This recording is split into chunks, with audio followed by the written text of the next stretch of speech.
200 తీసుకుని అన్నాళ్ళైంది, ఇంతవరకు డబ్బు ఇవ్వలేదు. అసలు ఇస్తావా వడ్డీ ఇస్తావా? పోరా. పోరా.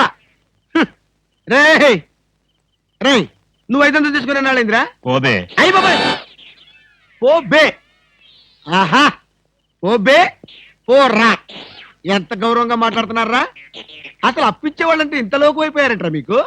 మరి లోకు ఒక ఏమవుతారండి? వచ్చిన నెల జీతం వచ్చినట్లే వడ్డీలకి ఇస్తున్నారు. వాళ్ళు తిరిగి ఇవ్వడం లేదు సరికదా, ఇల్లు గడవడానికి నేను అప్పులు చేయాల్సి వస్తుంది. అయ్యి బాబాయ్, ఆహా, ఏమి బతుకురానిది. సార్ ఈ 200 మీ దగ్గర ఉంచండి. ఎందుకు బాబు? ఉంచండి, తర్వాత మీకు అర్థమవుతుంది. వస్తా.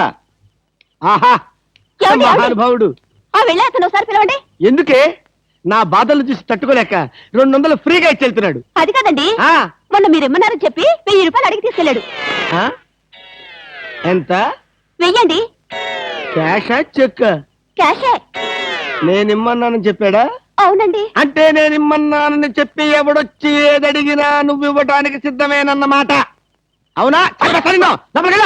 ఇదిగో 1000 రూపాయలు, 500 వడ్డీ అవుద్ది. టైరో టైరో టైరో, ఇక్కడ ఆల్ ఇండియా అప్పులో ఫేమ్ సద్గురు ఖాన్ అంటే ఎవరు? కానలేదు కానండి, సద్గురు నేనేనండి. మీరెవరు బాబు? నేను తెలీదా? షేక్ ముస్తాక్ జబ్బర్ బబ్బర్ పేరు ఎప్పుడన్నా విన్నావా? అంటే పేపర్లో చదవటమే కానీ మనిషితో పరిచయం లేదండి. అతను పెద్ద స్మగ్లర్ కదూ? అవును, నేను మా ఇబ్రాహీం దావూద్ జబ్బర్ బబ్బర్ కి బొంబాయి నుండి దుబాయ్ వెళ్లే వాళ్ళ బాబాయిని. మేమిద్దరం దుబాయ్ వెళుతూ మధ్యలో కాఫీ తాగుదామని ఇక్కడ దిగాం. ఆహా. నన్ను వదిలి విమానం దుబాయ్ వెళ్ళిపోయింది. ఆ. అప్పుడు నేను మీ దగ్గరకు వచ్చి 20,000 అప్పు తీసుకొని దుబాయ్ వెళ్దాం కదా అని ఎయిర్పోర్ట్ నుండి రిక్షాలో వచ్చినాం. నాకంతా ఏదో అయోమయంగా ఉందండి. నాకు అలాగే ఉంది. కానీ వస్తువు లేకుండా అప్పిచ్చే అలవాటు నాకు లేదే. అందుకేగా కాస్త పొడుగైన దీన్ని తీసుకొచ్చాం. ఏంటది? రోకలే? కాదు, 2.5 లక్షల ఖరీదైన AK-56 గన్. ఆహా, 2.5 లక్షల రూపాయల విలువైన AK-56 పెట్టి 20,000 రూపాయలు అప్పు తీసుకోవాలనుకుంటున్నావా? నేనేమైనా అమాయకుడిని అనుకున్నావా? నా చెవులో పువ్వు పెట్టాలనుకున్నావా? ఇది నిజమైన కన్నేనా? నీకు అనుమానంగా ఉంటే అయ్ బాబోయ్! నిన్ను కాల్చి నీ శవాన్ని నీ పిల్లలకి చూపిస్తా. వద్దు బాబు, శవం మీద అప్పిచ్చే అలవాటు నాకు లేదు. నీకు 20,000 కావాల్సింది, ఇలా ఇచ్చేయి. ఇచ్చేయి. అయ్యో, ఏమిటండి ఇది? ఈ మధ్య కత్తులు తుపాకులు కూడా తాకట్టు పెట్టుకుంటున్నారా? నోరుమై. ఇలాంటి ఆయుధం చేతిలో లేకే ఇన్నాళ్ళు అప్పులు తీసుకునేవాడికి లోకు అయిపోయాను. పైగా 2.5 లక్షల రూపాయల గన్ను. వాడు వస్తాడు చస్తాడు, వస్తే వడ్డీ లాభం, లేకపోతే గన్ లాభం. పద పద, మళ్ళీ వాడు మనసు మార్చుకుంటాడు. పద.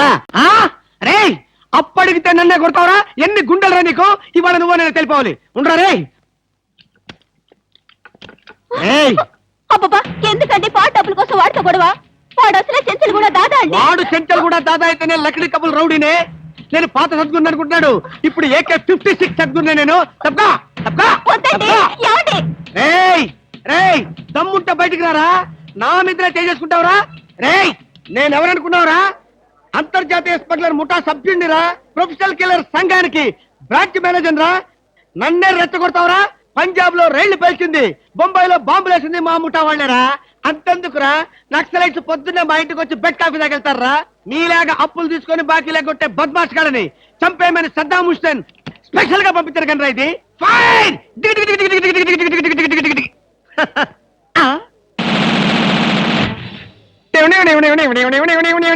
మీరా? ఎర్లీగా వచ్చామా? ఇప్పుడు నేను మాట్లాడిందంతా విన్నారా? మాకెంత కావాలో అంతే విన్నాం. ఆహా, నేనేంటోనండి అప్పుడప్పుడు మూడు వస్తే ఇలా పిచ్చి పిచ్చిగా వాగుతూ ఉంటా. అదే, ఈ గన్ ఎక్కడరా? ఇదే, ఇది మా అత్తగారు ప్రెజెంటేషన్ ఇచ్చారు. మీ అత్తగారు ఏమన్నా పూలందేవిరా గన్ ఇవ్వడానికి? అయ్య బాబాయ్, అయితే దేశంలో అరాచకాలు సృష్టిస్తున్న సంఘ విద్రోహ శక్తివి నువ్వే అన్నమాట. చచ్చా, శక్తా పాడా? ఈ శక్తి ఏమిటో నాకు బాగా తెలుసు. ఏదో పిచ్చి ముదిరినప్పుడు ఇలాగే వాగుతూ ఉంటారు. నువ్వెవరు? ఈ పెళ్ళానువా? ఏంటి నువ్వు వాడు అంటారేంటండి? వారి పెళ్ళావా? ఇది పోలీస్ భాష అంతే. ఆ తాళి తీసి మేక్కి తగిలించు. వీడికి ఉరి శిక్ష తప్పదంటే. ఉరి శిక్ష? అయ్య బాబాయ్, ఓకే సార్. ఆగా.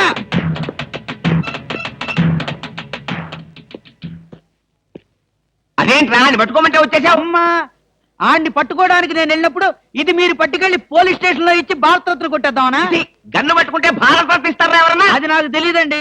ఏది ఇచ్చినా సరే మన ఇద్దరికి సగం సగం. మీరు భారత, నేను రత్న. పదండి. భారతదేశాన్ని కూడా విడదీసేస్తావు ఎదవా.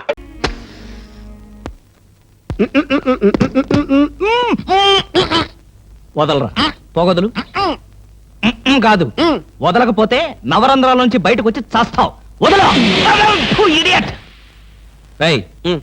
ఆఫీసులో ఎవరు సిగరెట్ వెలిగించకూడదని చెప్పానా? అందుకనే సార్ బయట వెళ్ళి లోపలికి వచ్చాను. నోర్మి నీ చక్రవడ్డీ వేషాలు నా దగ్గర కాదు. ఎరా ఆఫీస్కి ఎన్ని గంటలకు రావాలి? 9 గంటలకి. నువ్వెన్నింటికి వచ్చావు? మీకంటే ముందు వచ్చాను సార్. ఏడిచావు. నేను అడిగింది నా గురించి కాదు, నీ గురించి. నువ్వెన్ని గంటలకు వచ్చావు? 9 గంటల 10 నిమిషాలకి. అంటే 10 నిమిషాల ఆలస్యం. ఆఫీసులో ఒక మనిషి 1 సెకండ్ లేట్ గా వస్తే 6 రూపాయల నష్టం. అంటే నిమిషానికి ఎంత? గంటకెంత? రోజుకెంత? వారానికి ఎంత? లోపల రా, నీ సంగతి తెలుసు. రా రా రా రా రా రా. ఏమిట్రా అలా భయపడతావు రాస్కల్? చిన్నప్పటి నుంచి మన ఇద్దరం కలిసి పెరిగాం కదరా. ఒకే స్కూల్లో, ఒకే క్లాస్ లో, ఒకే బెంచ్ లో కూర్చుని మరీ చదువుకున్నాం కదా. బయట వాళ్ళకి మాత్రమే నేను ఆఫీసర్ని, లోపల మనిద్దరం పాత ఫ్రెండ్స్. కృష్ణ, నిజంగా నీది ఎంత మంచి మనసురా. అప్పుడేం చూసావురా, ముందు ముందు తెలుస్తుంది నా మనసు. అవునరా, మా ఆవిడ అవసరాలను బట్టి ఎంత అవసరం ఉందో అంతే డబ్బిస్తుందని తెలుసు కదా. తెలుసు. Very good.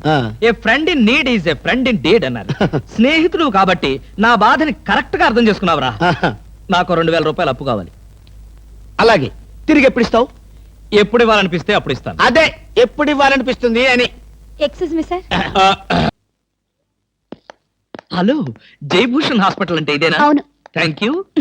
హాస్పిటల్లోకి వచ్చి ఇదేనా హాస్పిటల్ అని అడుగుతున్నారు? మీకు ఏమైనా బుద్ధుందా? నాకు తెలుసు అనుకో, కానీ కన్ఫర్మ్ చేసుకోవాలి కదా. ఆడపిల్లల్ని అడిగే కన్ఫర్మ్ చేసుకోవాలా? మీకు రోజు రోజుకి జబ్బుల చిత్తం పెరిగిపోతుంది. అందరూ అదే అంటారు. ఏమిటో నాలో ఉన్న పెక్యులారిటీ. చూడండి, నేను వెళ్ళి డాక్టర్ని కలిసి వస్తాను. మీరు బయటకు వెళ్ళి కాసేపు నిలబడండి. ఇంత కష్టపడి ఇంత దూరం వస్తే నేను ఆమెను కలిసి నీ ఆరోగ్య గురించి చర్చించాలి కదా. అక్కర్లేదు. అక్కర్లేదంటే ఎలాగా? పైగా లేడీ డాక్టర్. అందుకే వద్దంటున్నాను. మీరు బయటకు వెళ్ళండి. Hello beauty queen. ఇదేంటి, నేను ఎక్కడికి వెళ్తే మీరు ఎక్కడికి వస్తున్నారు? నేను ఎక్కడికి వెళ్తే మీరే ఎక్కడికి వస్తున్నారు. రెండు ఒకటేలేండి. అవునేంటి ఎక్కడికి వచ్చారు? డాక్టర్ చూద్దామని. ఏం పాపం, డాక్టర్ ఒంట్లో బాలేదా? కాదు, నాకే బాగాలేదు. 3వ నెల కదా. జనవరి, ఫిబ్రవరి, మార్చి. అవును, 3వ నెలే. అది కాదు, నేను కడుపుతూ ఉన్నానుగా. కడుపుతో ఉన్నారా? కడుపుతో ఉన్నారా? ఉండకూడదా? వంగదు వంగదు వంగదు. అసలే మీరు కడుపుతో ఉన్నారు. అవును, మీకు పెళ్లి కాలేదు కదా. మరి ఎలా నెల తప్పారు? తప్పలేదు, తప్పించారు. ఎవరు? చిలిపి, ఏమీ తెలియనట్టు. మీరేగా.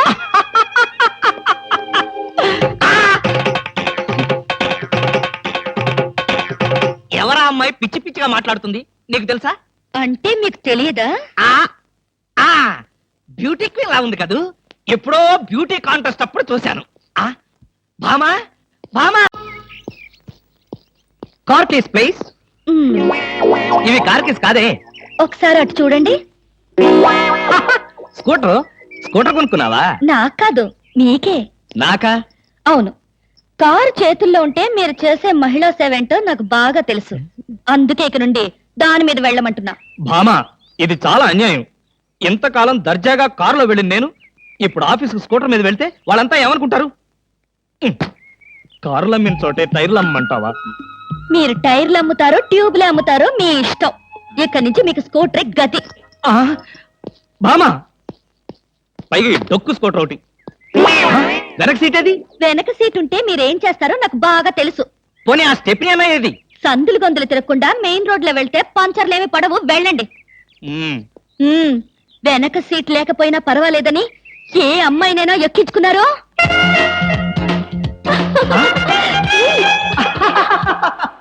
ఏమండి? చచ్చా, అలాంటి దుర్మార్గపు నీచపు ఐడియా నాలాంటి మంచి భర్తకు రాదు, రాకూడదు. వచ్చిందో? నాకు తెలుసు. ఈ డొక్కు స్కూటర్ కూడా పోయి సైకిల్ వస్తుంది. అల్లుడు. ఎవరా ముసల్ది? ముసల్దా? నేనల్లుడు. ఎవరా అల్లుడు? ఎవరికి అల్లుడు? అదేమిటి అల్లుడు, రాత్రి నాతో బాగానే మాట్లాడావుగా. రాత్రిపూట నేను అలాగే మాట్లాడుతుంటాను, అది నా జబ్బు. రాత్రి నేను ఊరికెళ్తానన్నా వద్దన్నా? అన్నానా? ఆ పరిస్థితిలో అలా అనుంటాను. ఇప్పుడు చెప్తున్నాను, వెంటనే బయలుదేరు. అది కదల్లుడు, నాతో పాటు అమ్మాయిని కూడా పండక్కి ఊరికి తీసుకెళ్దాం అనుకుంటున్నాను. ఏ అమ్మాయిని? అదేమిటి అల్లుడు అలా అంటున్నావు? నీ పెళ్ళాన్ని. అదేంటత్తయ్య అలా అంటావు? ఏ పెళ్ళాన్ని? మీకు ఎంతమంది పెళ్ళాలున్నారు? అదేమిటి భామా, నువ్వేగా నా పెళ్ళానివి? అయితే నన్నే రమ్మంటుంది మా అమ్మ. అమ్మా, నువ్వు వెంటనే బయలుదేరు. ఆవిడ మీ వెనకాలే వస్తుంది. నేను మాత్రం ఈ చెత్త స్కూటర్లో వెళ్తాను. అబ్బా!